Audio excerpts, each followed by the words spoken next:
దేవాని దివ్య వాక్యము ఏవేగా మాకు దొరికెను.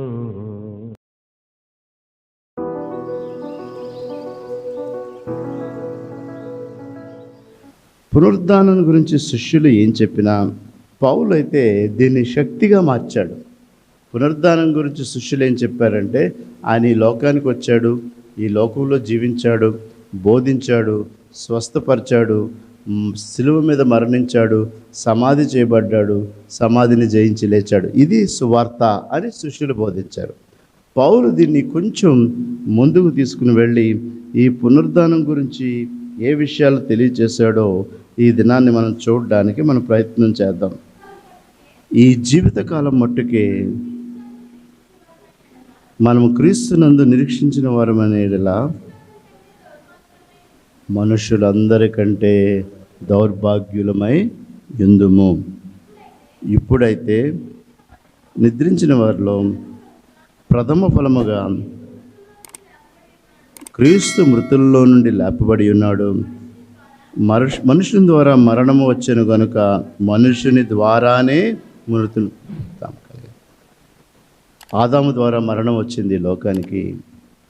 క్రీస్తు మనుష్య కుమారుడిగా రావడం ద్వారానే మనకి పునరుద్ధానం వచ్చింది. కాబట్టి క్రైస్తవులు అని చెప్పుతూ పునరుద్ధానము లేని జీవితం జీవిస్తే మనం ఈ లోకంలో దౌర్భాగ్యులము అని కూడా పిలుస్తున్నాడు పౌలు.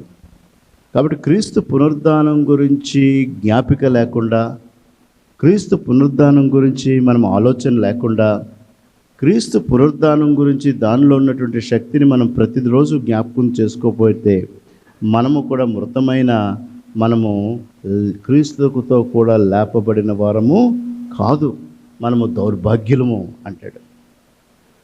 మనల్ని ఎవరైనా నువ్వు దౌర్భాగ్యుడువు, నువ్వు మోసగాడువు, నువ్వు నాకు ఎదురు నన్ను నాశనం చేసిన వాడు అంటే న్యాచురల్గా మనం చాలా పరీక్ష చేసుకుంటాం. ఇక్కడ పౌలు ఉద్దేశం కూడా అదే. ఒక్కవేళ పునరుద్ధానాన్ని మనం జ్ఞాపకం చేసుకోకుండా, పునరుద్ధాన శక్తిని మనం తెలుసుకోకుండా, పునరుద్ధానం ద్వారా క్రీస్తు మనలో జీవిస్తున్నాడు అనేటువంటి విషయం తెలుసుకోకుండా, ఆ పునరుద్ధానమైనటువంటి క్రీస్తుని అంగీకరించడం వల్ల ఆయన ఎలా పునరుద్ధానం అయ్యాడో ఒకరోజు మనం కూడా పునరుద్ధానం అవుతామనే విషయాన్ని గ్రహించకుండా ఉన్నట్లయితే ఈ లోకంలో నీవు నేను కూడా దౌర్భాగ్యులమే. ఈ సంఘంలో ఉన్నాం మనమందరం ఒక దినాన్ని మరణిస్తాము, ఒక దినాన్ని ఆయన తిరిగి వస్తాడు, మన సమాధులు తెరవబడతాయి. మనమందరం అనుకుంటాం మనమందరము ఆయన మధ్యాకాశంలో కలుసుకుంటామని చెప్పి జీవిస్తూ ఉంటాం. కానీ దానికి ముందు మనం ఏది గ్రహిస్తే ఆయన మధ్యాకాశంలో మనము ఆయన్ని కలుసుకుంటామంటే, ఆయన సమాధిని జయించి లేచినటువంటి దేవుడు, ఆయన సజీవుడు, ఆయన జీవిస్తున్నటువంటి వాడు, ఆయన మా కొరకు స్థలము సిద్ధపరిచిన దేవుడని విశ్వాసంతో నువ్వు నమ్మి పునరుద్ధానాన్ని నమ్మిన ఎడల పునరుద్ధానపు శక్తి ఏంటంటే ఆయన్ని ఎదుర్కొంటాం. అది పునరుద్ధాన శక్తి. కాబట్టి అందరము పునరుద్ధాన శక్తి కలిగి ఉన్నామా లేదంటే ఎవరికి వాళ్ళు మనం పరీక్ష చేసుకోవాలి. ఆ యొక్క ఆలోచనలో మనం ముందుకి కొనసాగేవాడంగా ఉండాలి. మరణం అనేటువంటిది ఒక సమస్య. మనందరి జీవితాల్లో దాన్ని ఆలోచన చేస్తే అది సమస్యగానే మనకి కనబడుతూ ఉంటుంది.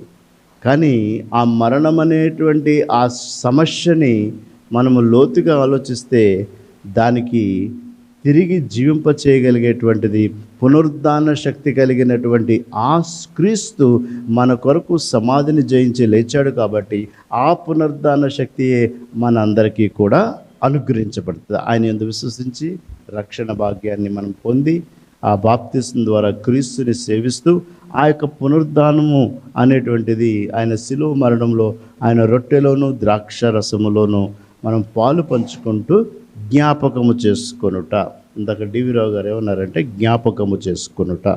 అందుకే మనం కూడుకున్నప్పుడల్లా ఆ ప్రభు బలని, ఆ కమ్యూనియన్ని మనం ఎందుకు తీసుకుంటామంటే అది టోటల్గా ఓల్డ్ టెస్ట్మెంట్ కన్నా అక్కడ అర్పించే అర్పణల కన్నా నూతన నిబంధనకు వచ్చేటప్పటికి ప్రభు బల్ల అనేటువంటిది నువ్వు కూడుకున్నప్పుడల్లా అని పౌలు ఈ పరిశుద్ధాత్మ శక్తితో కలిపే దాన్ని బోధించాడు. The communion belongs to you and to Christ. ఆయన మధ్యవర్తిత్వం, క్రీస్తు మన కొరకు మధ్యవర్తిత్వం చేశాడు అంటే ఆ మధ్యవర్తిత్వం అనేటువంటిది, ఆ mediation to be with God అనేటువంటి క్రీస్తు చేసింది ఆ ప్రభు బల ద్వారానే. దానిలో పాలు పంచుకుంటూ ఆయనను జ్ఞాపకము చేసుకుంటా, ఆయన శరీరంలోనూ ఆయన రక్తంలోనూ మనం పాలు పంచుకోవడం వల్ల ఆ యొక్క మీడియేషన్ చేసినటువంటి క్రీస్తు మనల్ని యూనియన్ చేశాడు, మనల్ని కలిపాడు ఆ పునరుద్ధానం అనేటువంటిది. కాబట్టి మనము క్రీస్తులో సంతోషపడవలసినటువంటి ముఖ్యమైన విషయం ఏంటంటే, క్రీస్తు మరణాన్ని జయించిన దాంట్లో మన సంతోషం ఏంటంటే, ఆయన మరణించిన సమయంలో నీ కొరకు నా కొరకు ఆయన అర్పించినటువంటి శరీరాన్ని, ఆ యొక్క రక్తాన్ని ఆ రొట్టె ద్రాక్షారసం ద్వారా మనము సేవించుట. పౌలు దీన్ని ఏమంటాడంటే ఎ joyful experience. Communion is a joyful experience. అది విచారంతో తీసుకునేటువంటిది కాదు, అది సంతోషంతో ఎందుకు తీసుకుంటున్నామంటే ఆయన నీ కొరకు సమర్పించుకున్నాడు. తిరిగి ఒక దినాన్ని ఆయన రక్షకుడిగా అంగీకరించిన నీవు ఆయన సమర్పించిన దానిలో నువ్వు పాలిభాగస్తుడిగా దాన్ని సేవిస్తూ ఉన్నావు అంటే నువ్వు ఆయన పునరుద్ధానం ముందు విశ్వసించావు.